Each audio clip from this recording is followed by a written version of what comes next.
أعوذ بالله من الشيطان الرجيم. بسم الله الرحمن الرحيم. وما خلقنا السماء والأرض وما بينهما باطلا ذلك ظن الذين كفروا فويل للذين كفروا من النار. أم نجعل الذين آمنوا وعملوا الصالحات كالمفسدين في الأرض أم نجعل المتقين كالفجار. صدق اللہ العظیم. سورہ صاد کا ہم مطالعہ کر رہے ہیں.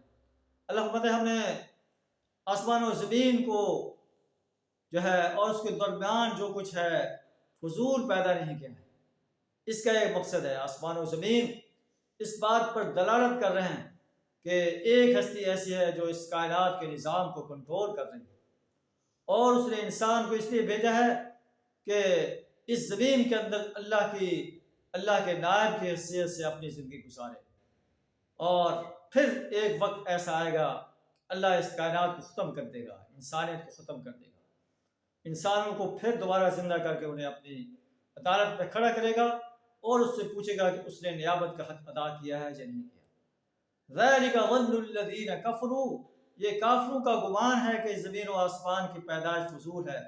فَوَيْلٌ لِّلَّذِينَ كَفَرُوا مِنَ النَّارِ، ایسے کافروں کے لیے جہنم کی آگ ہے، ان کے لیے بربادی ہے.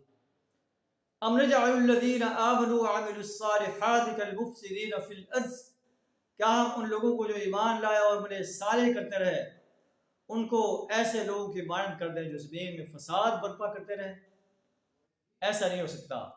اس کے لیے ایک وقت مقرر ہے، وہ جو میں حساب کا ہے، جن میں ایمان اور عمل صالح سے آراستہ انسانوں کو جزا دی جائے گی، اور ظالم مشرک اور فسادی انسانوں کو، باغی انسانوں کو سزا دی جائے گی کہ انہوں نے اللہ کی بغاوت کیوں کی، کیوں اللہ کی زمین پر اللہ کے باغی بن کر رہے.